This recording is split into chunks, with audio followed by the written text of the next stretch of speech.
Investigates tonight, finding a new kind of weapon making inroads here in Massachusetts and around the country. They can be purchased by anybody on the internet, and in less than an hour, they can be turned into working firearms. Our Karen Anderson talking with a law enforcement official about the growing concerns. Karen.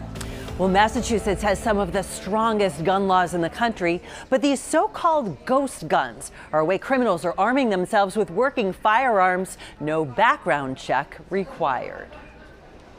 A 9mm handgun loads and fires like any other firearm. What makes these guns different is they were bought in parts and assembled at home. While these are registered and legal, anyone willing to break the law could put one together but never register it, avoiding any record that it exists. No background check needed. It then becomes a ghost gun.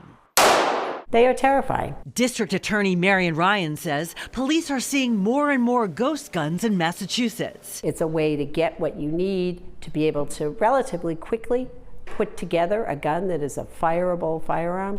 And even if you leave it at the scene, it's completely untraceable because it doesn't have a serial number. The DA became especially concerned after learning about a 13-year-old in Middlesex County who built dozens of ghost guns at home. Was he able to do this all by himself? Yes. Right here, all of the ghost guns that you can imagine. We discovered the parts you need to make them are easy to find online. Now we proceed to checkout, and there's no background check. Sold as 80% kits, called that because they're 80% built. The buyer does the other 20% using step-by-step instructions and ordinary household tools to turn it into a working gun. No special knowledge required. With a little experience, you can build one in half an hour. From nearly 30 seized in Cambridge to the ghost gun and drugs found in Springfield on an alleged Latin Kings gang member, 5 Investigates discovered these home-built, unregistered firearms are being found across the state.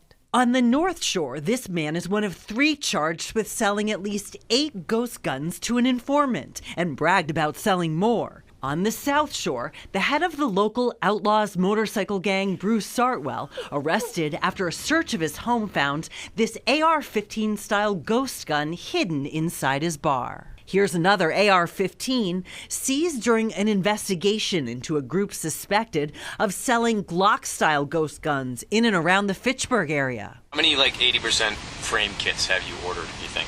I think 5 probably. 5 Investigates obtained audio of ATF agents interviewing one of the suspects. They're really easy to do. The file, right? The drill press and a file or something.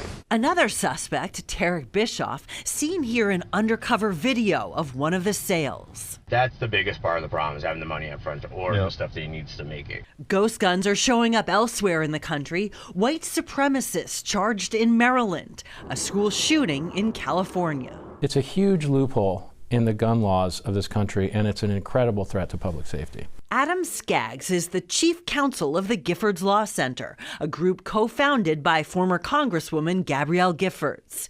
He says these kits should be treated the same way as every other gun. If you're a child who can't legally buy a gun, or you're a convicted felon, or you're a domestic abuser, and you couldn't go to a gun store and pass a background check to get a gun, you can just go online and buy these kits, buy these parts, build your own gun, no questions asked. When you think about that, what goes through your mind? I think it's crazy.